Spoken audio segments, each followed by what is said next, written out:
when I'm working with customers, I'm like, all right, is it your clients? Do you have the right clients? Do you have the right message for those clients? What are the outcomes? What outcomes make the most sense? What is our measure? How are we tuning this motor to get the power you seek at the time you seek it? Because I could build you something that's hot and fast, but if you don't actually have the back end to when we start making sales that you can produce, you're going to blow up that. Hey everyone, welcome to the Cashflo Kings Podcast, where we help e-commerce CEOs and executives to make more money, save more money, and maximize their profits. Today we're talking with Tish Gance about fixing your brand to improve your sales. Welcome to the show, Tish. Hi guys, I'm so happy to be here. This is awesome. Yeah, we're excited to have you, Tish. So I get to introduce you. Tish Gance is a brand mechanic. Now, there's a new term, and founder of Apex by Design. She's a seasoned brand experience strategist with over 30 years of experience in identifying the core issues that prevent brands from achieving their full market potential. That sounds exciting already. Her diagnostic approach focuses on understanding the true problems a brand solves for its customers, ensuring the messaging resonates authentically with the ideal clients and drives sustainable growth. Tish specializes in enhancing customer buying experiences, simplifying marketing strategies, and differentiating brands through exceptional service. But there's more. She's also an actual automotive mechanic and automotive enthusiast and has quite a collection of really cool Fiats. So that makes Tish even cooler. Thank you. So Tish, the first question, you're a brand mechanic in your own words. So tell us how you define a brand in your world. So most people, when they think of brand or branding, the first thing they think of are visuals, right? They're like, oh, the logo and their stuff. But really the brand is how people feel with the outcomes that they are achieving by interacting with you. So when you take a brand like Apple, right? And how people feel about Apple's like, oh, they're innovative and they do all this cool technology stuff and they do those things. That has nothing to do with their logo being an apple, right? It has nothing to do with their name necessarily and things like that. When you think of, for cars, Ferrari, right? Everything that embodies the brand Ferrari is racing and sleekness and sexy design and go fast and all that type of stuff. That's not, it gets 28 miles to the gallon on the highway. And it's, and the horsey logo gets confused with Porsche's logo all the time because the shapes are the same. But when people see a Ferrari, they know it's a Ferrari. They know what that embodies, right? And the mystique and things like that. So what really embodies a brand is your customers. Who are your customers? What value are they seeing from interacting with you? How are they defining what you're providing and the value you bring to other people when they're talking to maybe their neighbor, when they're online and they're sharing that stuff? Your brand is when people compare your object, service, whatever, to your competitors' equal, not necessarily service. And the competitors is cheaper, has more features, shinier packaging, whatever. And your customer goes, yep, that one is cheaper and has all that stuff, but this is the one that has value for me. And that is proper branding.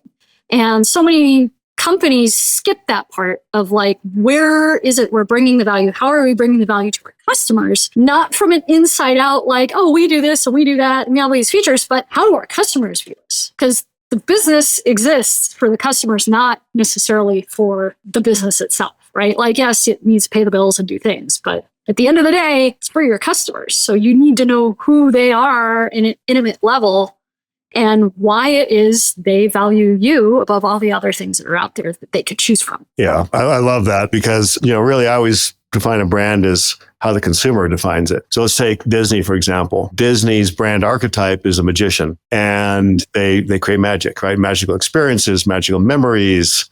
They expand the imagination, what's possible, etc. But if the consumer didn't see Disney as a magician, archetype, or persona, then the brand would miss. So when you have that alignment, that synergy between what the brand wants to be perceived as and how the consumer actually defines the brand, you have a winning brand. Where there's a mismatch, you have brand schizophrenia. We think we're this, we want to be that, but actually the consumer thinks we're this. And so you've always got to make sure that you're delivering the brand touch points, the brand experiences, the brand messaging, so that the consumer leaves with the same brand archetype in their mind that you wanted to create. Exactly. And a lot of times that means taking what you've already done and tooling it to what they're telling you. And so where a lot of businesses get in the weeds is they start like, oh, we're going to say this, we're going to say that. Oh, our competitor said this, that's really good. We should say something like that. Oh, that's a really good point. But they don't actually talk to their customers. And so we need to sit down and have these discussions. And it doesn't take many, because then you hear the languaging, you hear the intonation, you hear the emotion that's at the different points of the customer journey and the interactions. And then you learn where that value really lies so you can reflect that back out. And when you're reflecting that back out, then you have automatic alignment, which is, if you don't do that, where you start running into stuff. And yeah, even occasionally a blind squirrel finds a nut, but how long are you going to live off that one nut before you need to go find more, right? And so taking the time to, on a regular basis, actually check in. What's going on? And it's not feedback. It's not NPS. It's none of that. It's actually like reaching out and saying, hey, tell me about, your latest experience with interacting with us, and where are we at? And what did you value the most? Which is probably not going to be whatever feature or function you think it is. It's probably not going to be either of those things, actually. It's going to be how it helped them, again, get to that outcome, that point in their life that they're trying to achieve, because whatever it is you're producing is just a means to an end for them to get to where they want to be with their family, with their business, with their whatever it is. You're just helping them get to that. That's what they actually want. Yeah, you're a vehicle. Mm-hmm. Yeah. So how important is messaging in building your brand? You can overcome a lot of other stuff if you have the right messaging. You could have kind of an outdated logo from several years back. You could maybe have a web page that isn't quite the prettiest, right? Example, I give you Craigslist. I give you Wikipedia, right? Not pretty, but serves the function, right? So you can overcome a lot of maybe the shininess, the polish and things if you've got the right message. Because if people read and see what's on your site and they're like, oh my God, I can see myself doing this. That's the goal. Do I see myself in this world of using this product, purchasing this service? Can I see that this is going to improve my life or the life of someone I know? And so where a lot of messaging fails is, again, it's talking about the product. It's talking about the business. It's talking about the service. We want to be talking about what are the situations that customers are typically trying to solve that your product service is then doing that and providing this outcome that they want. And maybe one of the things that's involved in that is it's easing the lift for them in whatever it is they're trying to achieve, right? People are always like, oh, the economy of my product is it saves you money. Well, that might not be a thing that they care about if they're really pressed for time, or they are like, oh, I'm going to buy this thing, but then I have to assemble it, or I have to find someone, and then I have to do this, and then I have to do that. Like, sure, up to that point, it was easy, but then what? And most businesses don't think through, again, to that final outcome, not a goal, but the outcome that they want. Understanding what that is what we need to aim towards in what our messaging is, and what we're putting out and showing of value is you're going to get here. So it sounds like you really look at branding differently than a lot of marketers or brand specialists. Tell us why that is. How did your perspective of branding come about? I actually have a degree in all the visual parts, the graphic design and web design and all that stuff. And that's all well and good. And I like making pretty things. But I also, as you guys know, am actually a fairly competent mechanic. And I was trained in the ways of the Jedi underneath a professional mechanic and worked in the shop on again, off again for over 20 years. So in that, critical thinking, diagnostics. Like, you don't have the time or the resources to just be part swapping on customers' cars to figure out what's wrong. You need to actually understand what the problem is and put the right part in the first time, get the car cleaned up and out the door so that you can get the next car in to do the same thing. And what customers tell you is wrong with their car isn't always what's wrong with their car, right? And so I realized somebody was asking me a while ago, like, how do you do this? And I'm like, well, I think about it like an engine. So a basic 4-stroke engine works on intake, compression, power, and exhaust. These 4 stages happen, and that's how a motor works. It doesn't matter how much fancy foo-fa you put on it today. If it's an internal combustion engine and it's a 4-stroke, this is what's going to happen, right? To simplify that for the layman, it is suck, squeeze, bang, and blow. So as long as you suck in the fuel, squeeze everything with the air, you get the big bang, and then it blows it out the back, you get the power, your car works. Right? Yay! Happy we go places. So I see this exactly the same way with marketing. Okay. And with building a brand is first thing everybody's like, oh, fuel, gotta have fuel. Well, your fuel is your customers. You need to understand what kind of fuel you're putting in your engine. You need to understand how much fuel you should put in so you're not flooding it or it's running too lean. You need to know, like, is it going to run hot or cold to where I'm going to blow my engine up? Things like that. Right? So understanding your customers, you don't want to put diesel into your gasoline engine. You don't want to go out and go, I'm going to go and get this new market. And you're basically doing the equivalent of putting water into your motor. Like, it ain't going to run. Right? So really understanding what fuels are going to go into your business engine to make things happen. Next, we have spark. That's your message. What's the thing that gets people going, yeah, that's what I'm talking about. Right? Weak spark, lots of fuel, we got lots of people, but nobody gets it. They're like, so whatever. Too much spark, opposite problem. Your engine runs too hot, things blow up, things are poor.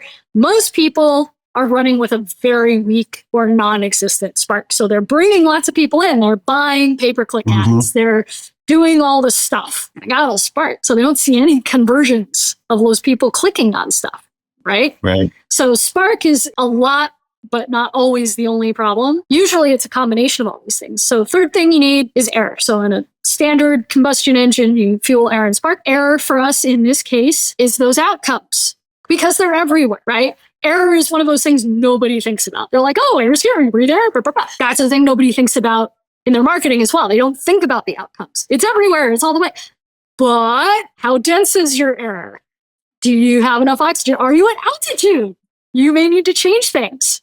Right? Carburetors don't measure fuel. They measure air. This is something that everybody gets wrong in mechanics land. And it's the same thing with business is you've got to measure those outcomes and understand what kind of air is going to have the greatest impact and what do you need to adjust when you have those different outcomes if you're at high altitude, low altitude, humidity, not humidity, all those types of things, right? And so when those things come together, that's when you have that, yes, I want to know more. I'm going to click the button. I'm going to do the stuff. And that's our power.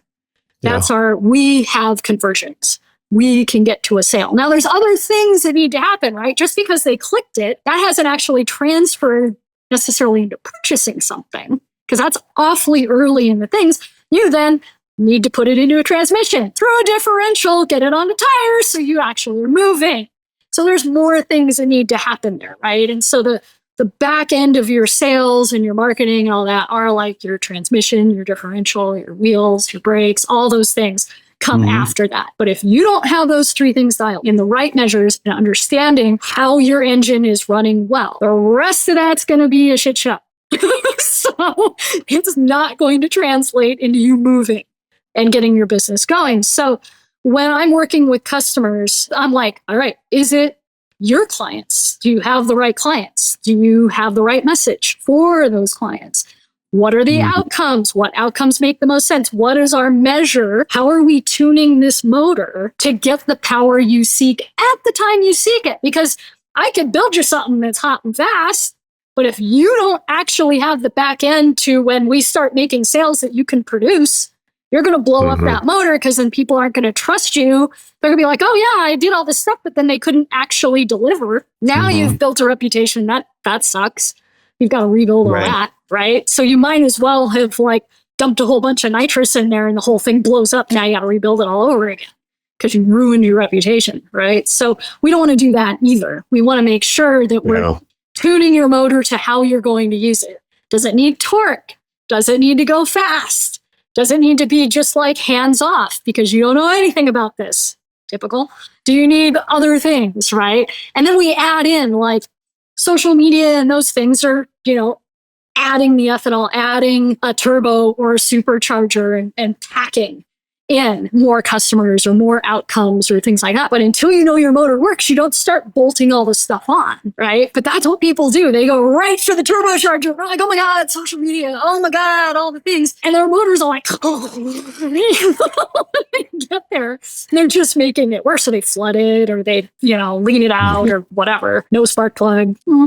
So, yeah. Let's go into another question. So it's very typical that people think they need a new marketing campaign when in fact they probably need a branding analysis or diagnostics to use mechanical terms. What can they look for and do to avoid throwing good money after bad? If you're like, I have all this traffic, but nobody does anything, pretty good sign you've either got the right people with the wrong message or the right message with the wrong people, right? So that's a good place to start, or your outcome that they're getting is messed up because you're talking about features and functions, right? You are very referral based. Maybe that's referral online, maybe that's offline, doesn't matter. And you're like, we want to either increase our volume of referrals. We want to go into a new market by actually going online when we're offline or vice versa. We want to do those things. That's a great time not to do the marketing stuff, but actually, well, why are we getting these referrals, right? Where are these things coming on? Do we really know our market well? When you're thinking about the rebranding, something is broken or you're not happy because you're not getting something, right? But it might not be that you need to change up the whole look and feel. Chances are you just need to change what you're saying or go, did my customer base shift somehow? Am I leaving them behind? Are they leaving me behind? Like, did something change in the market that I should know about? People think that their direct competitors are the things that are going to affect them the most when really it's not. They might be like, oh, I know, the reason they didn't buy this vacation is because this other place had a better vacation thing or whatever. It's like, maybe they needed to buy a new car. Maybe something else came up that money got earmarked for, but you don't know where the thing was in the pecking order of how important it was to them until you talk to them. The things that are the competition are not necessarily the competition. And understanding, the sentiment that people have in their situation about how they're weighing where they should spend their money or if they should make this purchase and, is it going to pay out for me, whatever that looks like, you got to know that stuff. So those are a couple examples. Basically, if you're doing marketing and you're not seeing the results you think you should be seeing, don't keep beating your head against the wall. If you're doing the same thing over and over and expecting a different outcome, you're an idiot or something, you're nuts, right? It's just like that. Like, if you're like, oh, I did PPC, but it didn't work, I'll just try another PPC company. That maybe it was them. No, it's probably you. It's almost always you. It's not them. I don't think there's a lot. You're the problem. There are shyster marketers out there. I'm not going to lie. And I see a lot of marketers that they're very good at what they do, but they're tacticians. They're like, my thing is TikTok. And if you do TikTok, you're going to be awesome. And it's like, maybe they don't need TikTok, right? And so you need someone who's a strategist who also is thinking about, is this best for you? If I'm talking to somebody and they don't need me, I'll tell them flat out, you don't need me. You've got this thing. Everything you just told me is great. You now need to go shout it off the treetops. Here's some friends of mine that can help you with that, right? I have all the time clients that come to me after they've done the things. Hi, I spent $20,000 and all I got was this lousy t-shirt. Hey, can you help me for less money now? I'm like, why didn't you come see me first? We could have spent half that and gotten you way further. Yeah. Yeah. Well, Scott, why don't you hit her with the $1 million question? Yeah. So we appreciate you coming on, Tish. We usually end with what we call the $1 million question. Ooh, that's pretty cool. I like that. Yeah.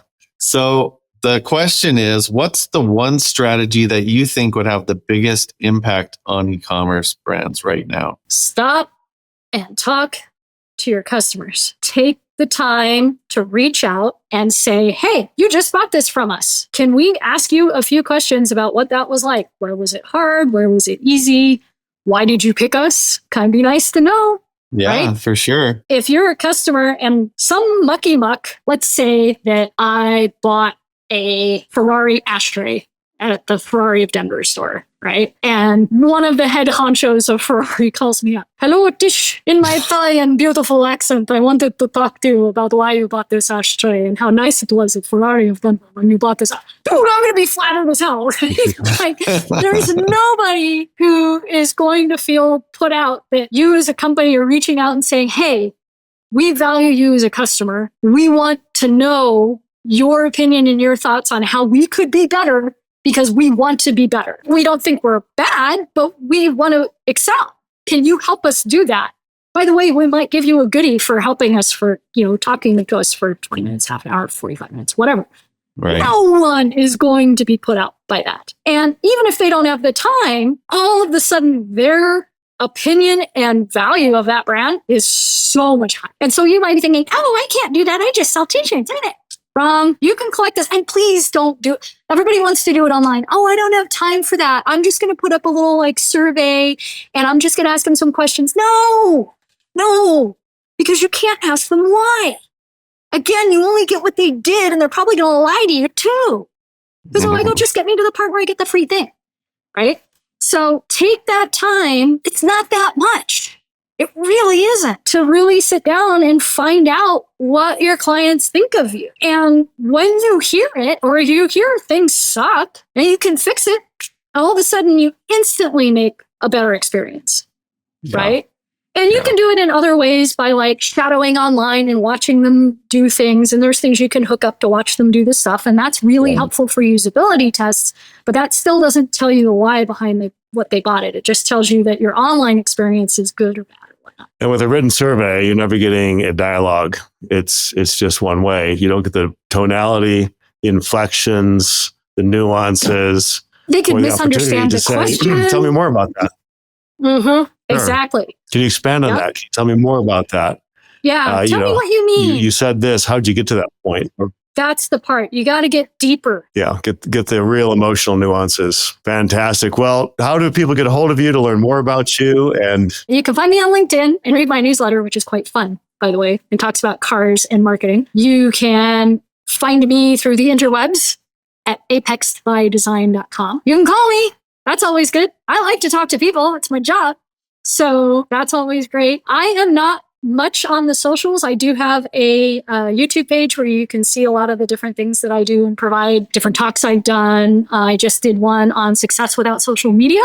So if you're like, ew, social media, I got an app for that. You can watch it. It's free. So, yeah. Well, it's been great having you. And we look forward to having you again in the future. And please reach out to Tish and learn more about branding. Well, thanks, guys. I appreciate it. This was fun. Have a great day. Thanks for joining us. Yep. Take care.